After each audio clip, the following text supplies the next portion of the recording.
The secure telephone line from Stavka headquarters crackled with static, mixed with distant artillery fire, as Joseph Stalin listened to Marshal Georgy Zhukov's report from the forward command post somewhere in Poland, describing how Soviet forces had just achieved another massive encirclement of German Army Group Center, destroying formations that only months earlier might have mounted effective resistance, but that now collapsed with a speed suggesting fundamental disintegration of Wehrmacht combat effectiveness rather than merely tactical setbacks.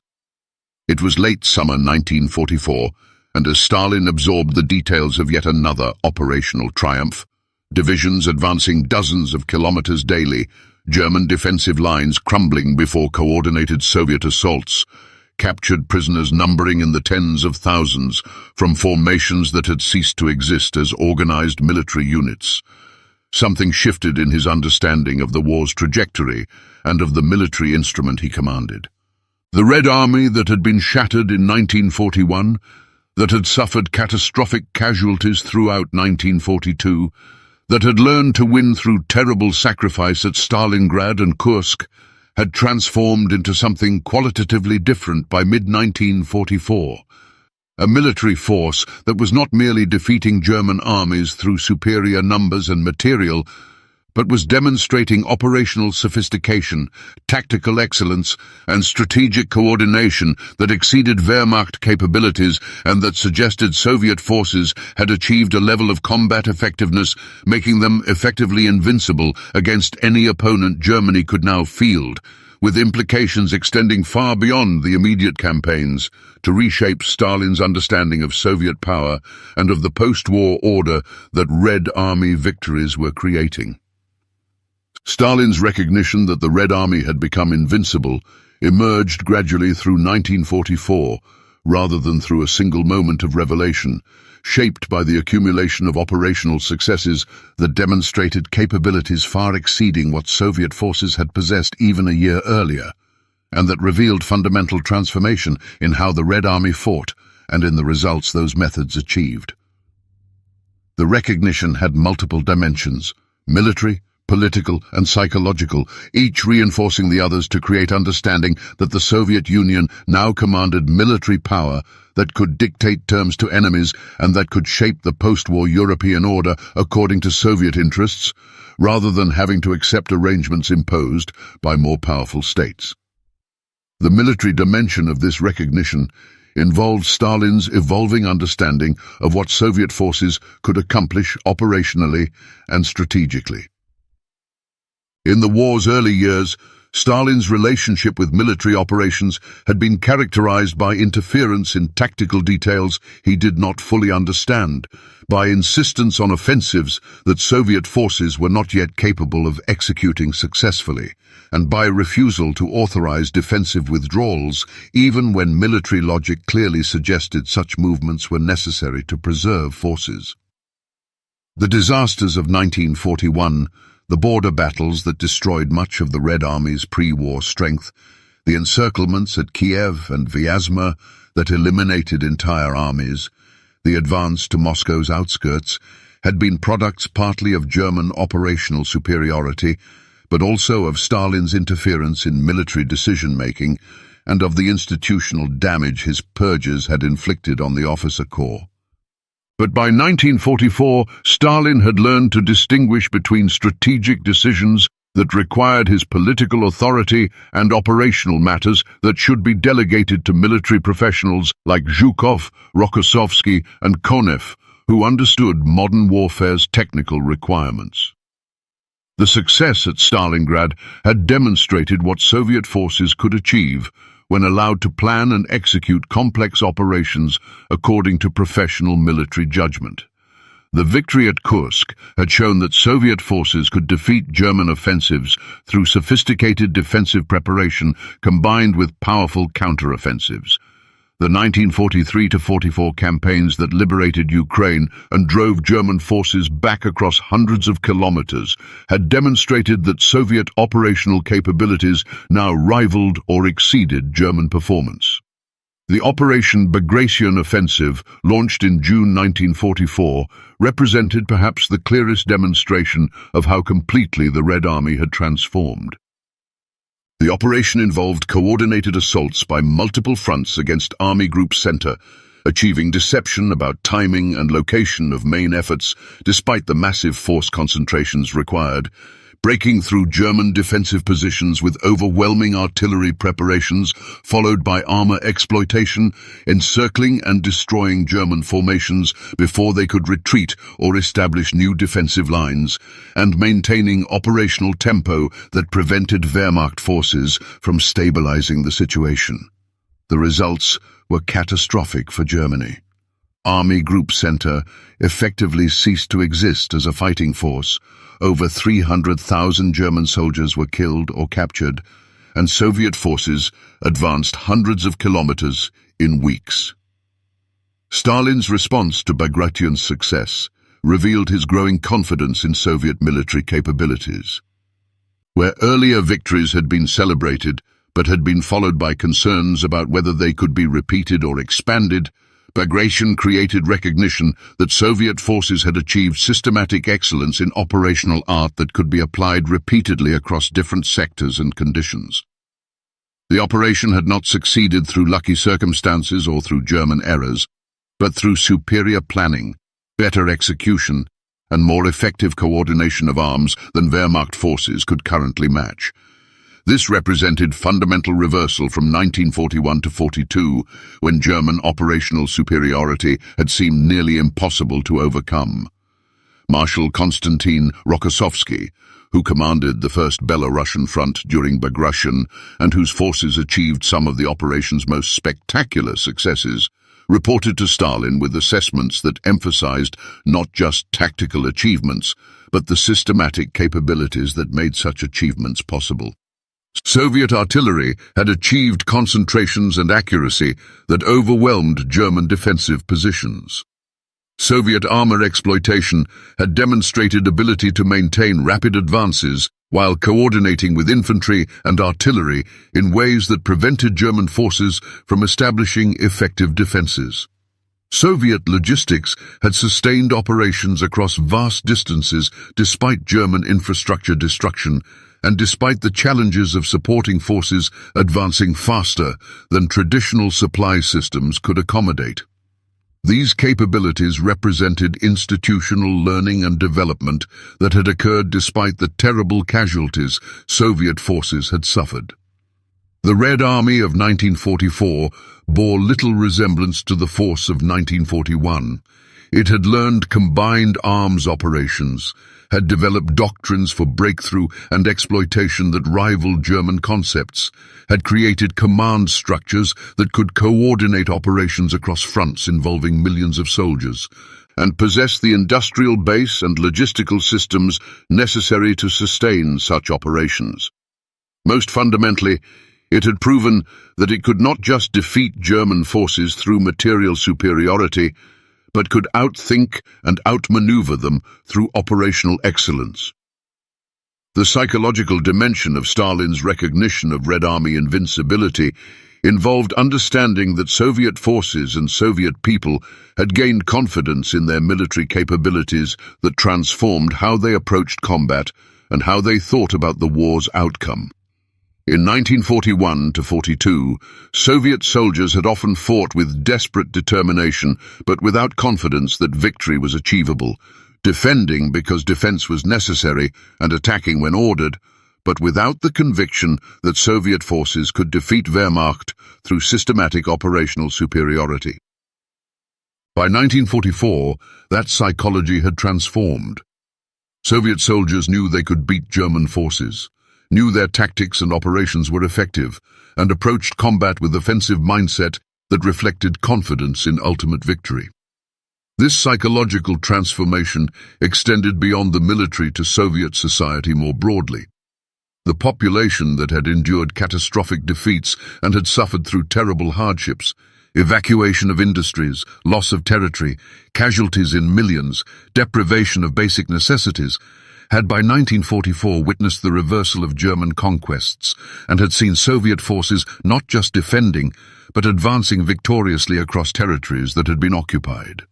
The narrative of Great Patriotic War had shifted from desperate survival to inevitable triumph, and this shift reinforced popular support for the war effort and created political capital that Stalin could employ in shaping post-war arrangements. The political dimension of recognizing Red Army invincibility involved Stalin's understanding of how Soviet military power would translate into political influence and territorial control in post-war Europe.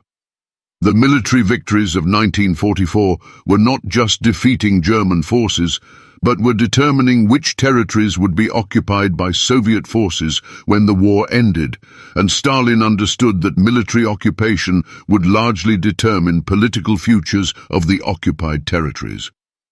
The countries that Red Army liberated from German occupation would inevitably fall under substantial Soviet influence, regardless of their pre-war political orientations or their population's preferences, because Soviet military presence would enable installation of pro-Soviet governments and would prevent Western powers from contesting Soviet predominance. This recognition shaped Stalin's diplomatic approach to Western allies during 1944. At the Tehran Conference in late 1943, Stalin had negotiated with Churchill and Roosevelt from a position of strength derived partly from Soviet military successes, but still constrained by recognition that final victory required continued Allied cooperation, and that Soviet forces still faced enormous challenges in completing Germany's defeat.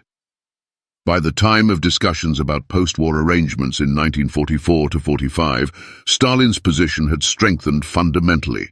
Red Army was clearly going to occupy Eastern Europe regardless of Western preferences.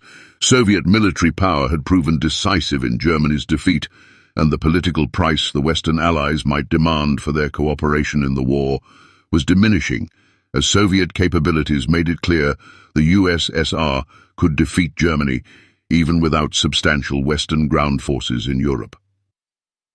The strategic implications of Red Army invincibility extended to Stalin's thinking about potential post-war conflicts with former allies.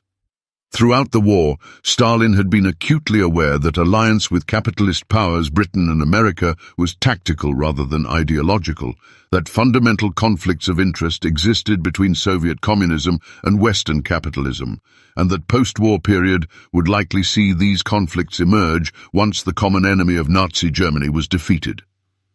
But Red Army's transformation from battered force, barely holding defensive lines, to powerful instrument capable of projecting force across vast territories fundamentally altered the strategic balance for these potential future conflicts. Stalin recognized that Red Army invincibility created deterrent against Western attempts to contest Soviet control of Eastern Europe or to challenge Soviet interests in regions Soviet forces occupied. The same operational capabilities that were destroying Wehrmacht forces could be employed against Western armies if conflicts emerged. And the battle-hardened character of Soviet forces that had fought through years of brutal combat gave them qualitative advantages over Western forces whose combat experience, while significant, did not match Soviet institutional knowledge of large-scale land warfare. This military reality would shape post-war diplomatic negotiations and would establish parameters within which political arrangements could be contested. The industrial and logistical achievements that enabled Red Army invincibility were equally important to Stalin's recognition as the battlefield successes themselves. Soviet industry, relocated beyond German reach and operating under conditions of total mobilization, was producing weapons and equipment in quantities that exceeded German output and that rivaled American production in some categories. The T-34 tank, which had proven superior to most German armor in combat effectiveness, if not in individual technical specifications, was being produced in thousands. Artillery pieces were manufactured in numbers, enabling the massive concentrations that characterized Soviet offensive operations. Aircraft production sustained an air force that was achieving progressively greater control of airspace over battlefields. The logistic system supporting these forces represented organizational achievements that Stalin, with his background in revolutionary organization and his emphasis on industrial planning, could particularly appreciate.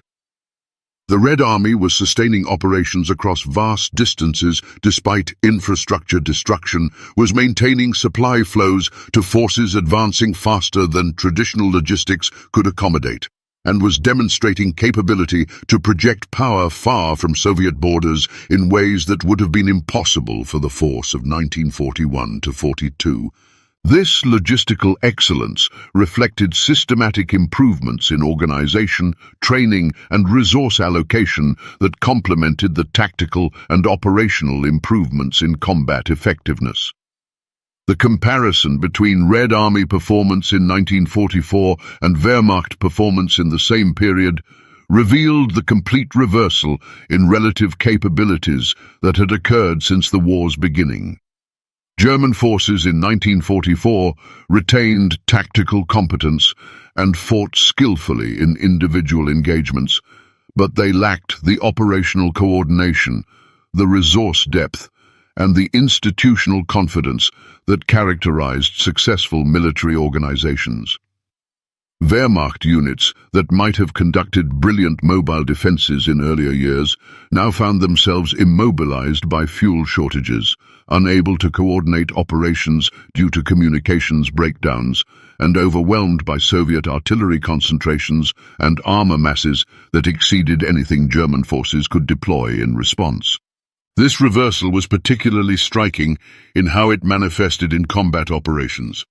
Soviet forces were now executing the kinds of deep operations and rapid exploitations that had characterized successful German offensives in 1941, while German forces were attempting the kinds of desperate defensive stands that Soviet forces had mounted in the war's early years.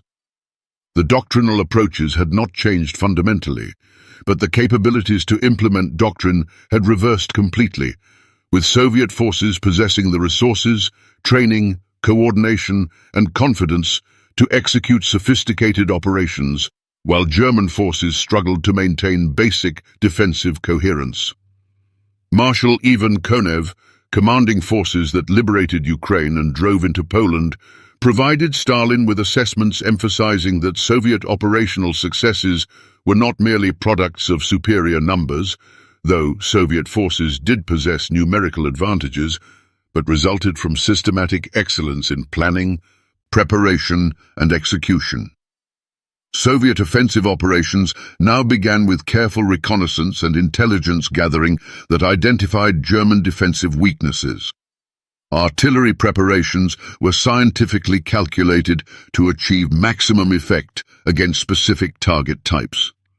Breakthrough sectors were chosen based on detailed analysis of terrain, defenses, and German force dispositions. Exploitation forces were positioned and equipped specifically for rapid advance following breakthrough. The entire operational approach reflected professionalization and systematization that transformed Red Army from the improvised, desperate force of 1941 into highly effective military instrument. Stalin's personal evolution in understanding military operations paralleled the Red Army's institutional development. His initial approach to military command had been shaped by revolutionary experience and by conviction that political will and ideological commitment were primary determinants of military success. The catastrophes of 1941 had not immediately changed this understanding. Stalin's response had been to demand greater determination and to blame commanders for defeats rather than to recognize that operational and strategic factors beyond individual will determined campaign outcomes. But the accumulated experience of the war, combined with necessity of working with military professionals to achieve victories, had educated Stalin in modern warfare's realities in ways that made him progressively more effective as supreme commander, even as he maintained political control over strategic decisions. By 1944, Stalin could discuss military operations with marshals and generals in terms that reflected genuine understanding of operational concepts, logistics requirements, and tactical considerations. His interventions in military planning, which in earlier years had often been counterproductive, were now more likely to address genuine strategic issues or to ensure adequate resource allocation rather than to override professional military judgment on operational matters. This evolution made Stalin more effective as war leader and contributed to the Red Army's improved performance, creating a virtuous cycle where military success reinforced Stalin's confidence in delegating operational authority to military professionals, which in turn enabled better military performance. The moment when Stalin's recognition of Red Army invincibility crystallized most clearly came perhaps in late summer or early autumn 1944, as Soviet forces completed liberation of Soviet territory and drove deep into Eastern Europe as the scale of Bagration's success became fully apparent, and as the continuing advances demonstrated that Red Army could sustain operations indefinitely against German forces that lacked resources or capabilities to prevent Soviet advance to Berlin and beyond.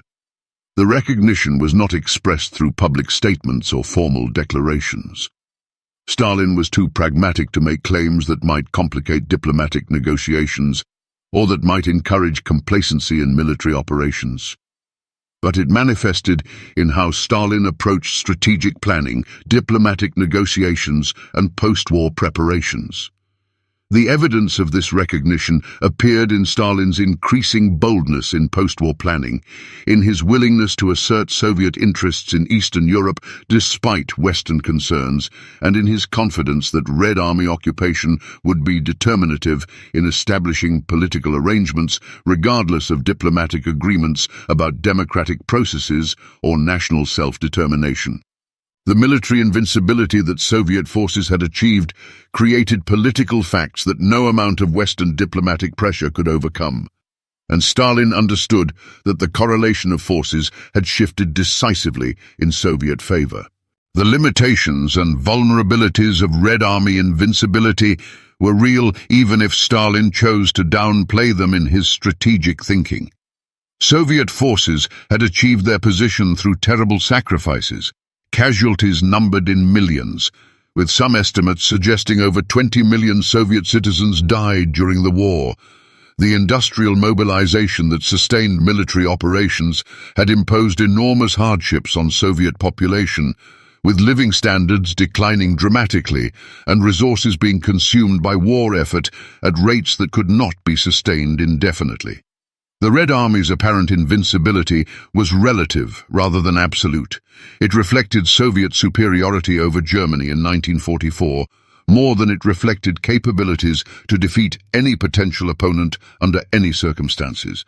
These limitations would become more apparent in post-war period as Soviet forces faced different challenges than defeating a Wehrmacht that was progressively weaker and less capable of coordinated resistance.